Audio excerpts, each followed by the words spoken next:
Tema renungan firman Tuhan untuk renungan hari ini adalah sukacita Paulus di balik kesedihannya. Ayat Alkitab yang kita baca sesuai bacaan Sabda Bina Umat GPIB hari ini adalah dari Galatia 4 ayat 19 sampai ayat 20 yang berbunyi sebagai berikut. Hai anak-anakku, karena kamu, aku menderita sakit bersalin lagi, sampai rupa Kristus menjadi nyata di dalam kamu. Betapa rinduku untuk berada di antara kamu pada saat ini, dan dapat berbicara dengan suara yang lain, karena aku telah habis akal menghadapi kamu. Demikian pembacaan Alkitab. Haleluya!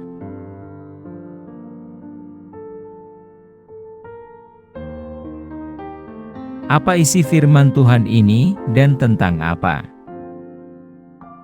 Galatia 4, ayat 19 dan ayat 20, adalah bagian dari surat yang ditulis Rasul Paulus kepada umat Galatia, sekelompok gereja yang terletak di wilayah Galatia, sekarang adalah wilayah Turki. Surat itu ditulis untuk mengatasi masalah guru palsu, yang mempromosikan versi Injil yang menyimpang, dan mendesak orang Galatia untuk mengadopsi kebiasaan dan praktik Yahudi.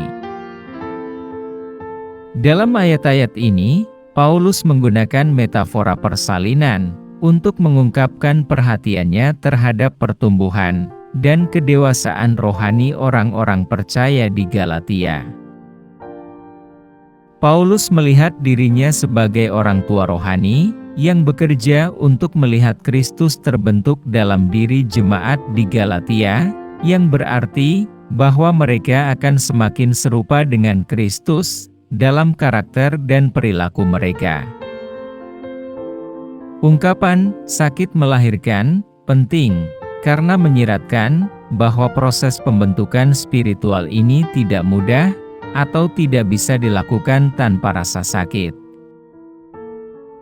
Paulus mengungkapkan investasi emosionalnya yang begitu dalam proses pertumbuhan rohani jemaat Galatia, dan dia rela menanggung kesulitan dan penderitaan untuk melihat mereka menjadi dewasa di dalam Kristus. Di ayat kedua, Paulus mengungkapkan kekesalan dan kebingungannya atas perilaku jemaat Galatia. Dia berharap dia bisa bersama mereka secara pribadi untuk memperbaiki kesalahpahaman dan mengklarifikasi pesannya. Dia bingung karena dia telah berinvestasi begitu banyak dalam pembinaan rohani mereka, namun mereka tampaknya berpaling dari kebenaran. Singkatnya, Galatia 4, ayat 19 dan ayat 20 adalah ungkapan sepenuh hati dari perhatian Paulus terhadap pertumbuhan dan kedewasaan rohani orang-orang percaya di Galatia. Dia menggunakan metafora persalinan untuk menyampaikan proses pembentukan spiritual yang sulit, membutuhkan waktu lama, dan menyakitkan, dan dia mengungkapkan rasa frustrasi dan kebingungannya atas perilaku orang Galatia.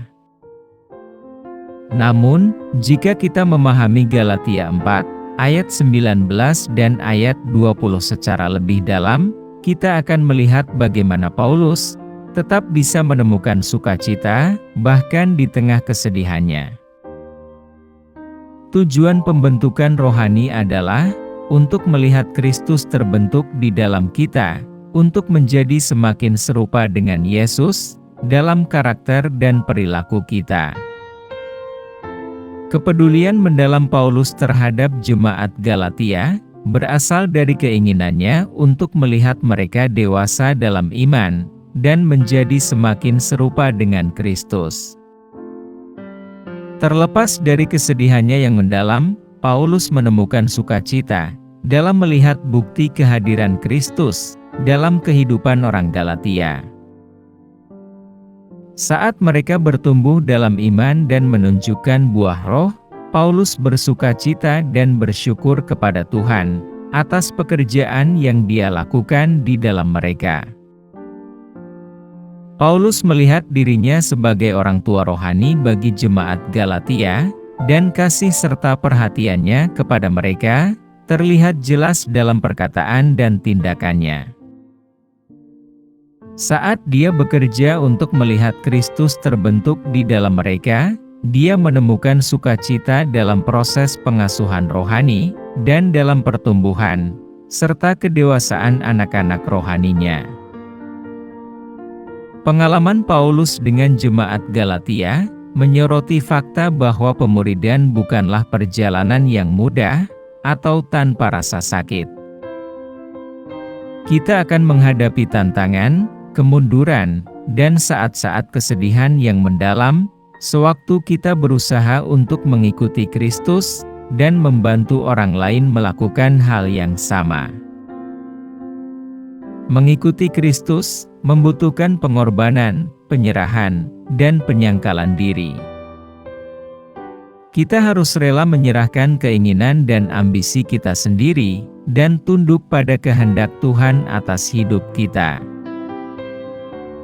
Terlepas dari pergumulan dan kesulitan dalam pemuridan, kita harus bertekun dalam iman dan kepercayaan kita, bahwa Tuhan akan menghasilkan tuaian sukacita pada waktunya. Kita harus berpegang teguh pada harapan kedatangan kembali Kristus, dan pada janji kehidupan kekal, dan terus bekerja demi Injil. Perikop ini mengingatkan kita, bahwa bahkan di tengah kesedihan kita yang terdalam, ada sukacita yang akan ditemukan dalam pertumbuhan rohani orang-orang di sekitar kita. Saat kita bekerja untuk melihat Kristus terbentuk dalam kehidupan orang lain, kita mungkin mengalami rasa sakit, kesulitan, dan kekecewaan, tetapi kita juga dapat menemukan sukacita dalam proses pengasuhan rohani dan dalam pertumbuhan. Apa pesan Tuhan untuk kita? Pesan pertama adalah bahwa kita harus waspada terhadap ajaran palsu. Dalam Matius 24, ayat 4 dan ayat 5, Yesus memperingatkan murid-muridnya tentang guru-guru palsu, dengan mengatakan, "Waspadalah, supaya jangan ada orang yang menyesatkan kamu. Sebab banyak orang akan datang dengan memakai namaku dan berkata, 'Akulah Mesias,' dan mereka akan menyesatkan banyak orang." Rasul Paulus juga memperingatkan tentang guru-guru palsu dan ajaran mereka dalam 2 Timotius 4, ayat 3 dan ayat 4, dengan mengatakan, "Karena akan datang waktunya, orang tidak dapat lagi menerima ajaran sehat, tetapi mereka akan mengumpulkan guru-guru menurut kehendaknya untuk memuaskan keinginan telinganya. Mereka akan memalingkan telinganya dari kebenaran dan membukanya bagi dongeng." Peringatan ini mengingatkan kita untuk membedakan dan menguji segala sesuatu terhadap kebenaran firman Tuhan. Pesan kedua adalah bahwa mentor spiritual sangat penting untuk pertumbuhan kita sebagai murid. Dalam Titus 2, ayat 3 sampai ayat 5, Paulus menginstruksikan Titus untuk meminta wanita yang lebih tua untuk mengajar dan melatih wanita yang lebih muda untuk mencintai suami mereka, mencintai anak-anak mereka, menjadi bijaksana, murni, pekerja di rumah, baik hati, tunduk pada suami mereka sendiri, agar firman Allah tidak dicela.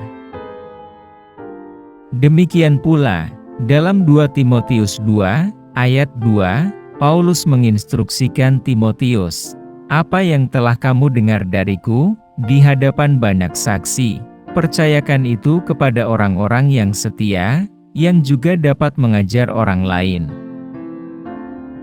Bagian-bagian ini menekankan pentingnya pemuridan, dan menyampaikan iman kepada orang lain, serta perlunya mentor untuk membimbing dan mengajar kita. Pesan ketiga adalah bahwa proses pemuridan ada harganya. Yesus memberitahu murid-muridnya dalam Matius 16, ayat 24 dan ayat 25. Setiap orang yang mau mengikut aku, ia harus menyangkal dirinya, memikul salibnya dan mengikut aku. Karena barang siapa mau menyelamatkan nyawanya, ia akan kehilangan nyawanya. Tetapi barang siapa kehilangan nyawanya karena aku, ia akan memperolehnya. Singkatnya, pesan Tuhan tentang bahaya ajaran sesat, pentingnya mentor spiritual, dan biaya pemuridan, adalah bahwa kita harus membedakan dan menjaga diri kita dari ajaran sesat. Kita membutuhkan mentor spiritual untuk membimbing kita dalam perjalanan iman kita, dan mengikuti Kristus menuntut pengorbanan dan penyangkalan diri. Dengan mengindahkan pesan-pesan ini, dan mempraktikannya dalam hidup kita, kita dapat bertumbuh dalam iman kita, dan menjadi lebih seperti Kristus. Apa yang harus kita terapkan dalam kehidupan kita? Kita harus membaca dan mempelajari Alkitab secara teratur, dan memahami makna dan penerapannya dalam kehidupan kita. Kita juga harus membantu saudara seiman kita untuk melihat bagaimana Alkitab berfungsi sebagai dasar iman mereka, dan menyediakan dasar untuk membedakan kebenaran dari kesalahan. Kita harus menguji segala sesuatu yang kita dengar terhadap kebenaran firman Tuhan, dan berhati-hati terhadap ajaran yang tidak sejalan dengannya. Kita juga harus membantu saudara seiman untuk mengenali taktik-taktik umum yang digunakan oleh guru-guru palsu, seperti memutarbalikkan kitab suci, memancing emosi, dan menggunakan bahasa persuasif. Kita harus menciptakan ruang yang aman bagi kita, bersama-sama saudara seiman kita, untuk berdiskusi tentang Alkitab, khususnya untuk mengungkapkan keraguan akan firman Tuhan. Kita harus membangun pemikiran kritis dan menumbuhkan lingkungan skeptisisme yang sehat, ketika menghadapi pengajaran baru, yang belum tentu sesuai dengan kebenaran firman Tuhan. Kita harus menjadi model dalam mengikuti Kristus, dan siap bayar harga untuk menjadi murid Kristus. Kita harus memperlihatkan kesediaan untuk berkorban demi Injil, dan imbaulah semua saudara seiman untuk melakukan hal yang sama. Memimpin dengan memberi contoh dalam bidang-bidang seperti berdoa, melayani orang lain, dan memberi dengan berkorban. Mintalah Tuhan untuk melindungi saudara-saudara seiman kita dari ajaran palsu, dan membimbing mereka dalam mengejar kebenaran. Berdoalah agar Tuhan memberi mereka hikmat dan kearifan yang dibutuhkan, untuk mengenali ajaran palsu, dan keberanian untuk berdiri teguh menghadapi tantangan.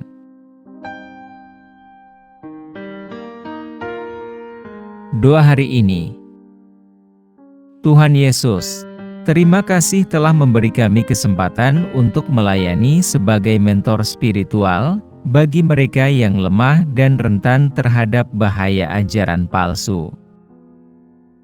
Kami berdoa agar Tuhan membimbing kami sewaktu kami memimpin dan mengajar mereka, dan agar Tuhan memberi kami kebijaksanaan dan kearifan untuk mengenali dan mengatasi ajaran palsu. Saat kami menerima biaya pemuridan, kami meminta agar Tuhan menggunakannya untuk memajukan kerajaan Tuhan dan untuk mendukung pekerjaan gereja Tuhan. Kami berdoa semoga Tuhan memberkati mereka yang memberi, dan semoga Tuhan melipat gandakan kemurahan hati mereka. Akhirnya, kami meminta perlindungan Tuhan atas mereka yang kami bimbing. Lindungi mereka dari pengaruh ajaran palsu, dan bantu mereka berdiri teguh dalam kebenaran firman-Mu.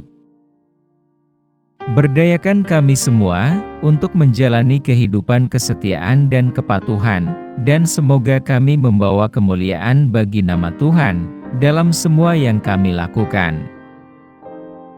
Kami pohonkan doa ini dalam nama Yesus Kristus, Tuhan dan Juru Selamat kami. Amin. Kiranya Tuhan menguatkan kita, dan kasih karunia Tuhan Yesus menyertai kita.